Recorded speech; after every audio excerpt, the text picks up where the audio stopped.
Yangilik ko'p futbolda.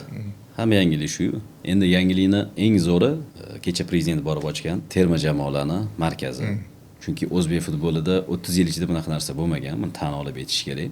Olamshumul gap emas. Har doim terma jamoa yig'ilib, mashg'ulot o'tkazganda, o'yin o'ynaganda komandalardan iltimos qilgan. Oddiyroq tushuntirganda. Bir Paxtakorga aytardi, mashg'ulot maydonini berib tur. Asosiy maydonini berib tur. Bir Bunyodkorga aytardi, bir Lokomotivga aytardi, o'zini uyi bo'lmaganda mashg'ulot qiladigan, rasmiy o'yinlarni o'tkazadigan. Zamonaviy futbolda Turkiyani olamizmi? Oxirgi paytda jahon chempionatida o'zini ko'rsatgan Marokashni olamizmi?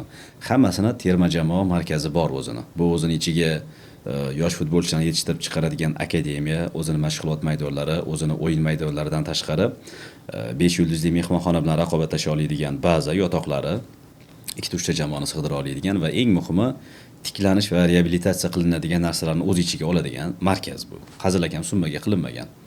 Birinchi marta bizda shu narsa bo'ldi.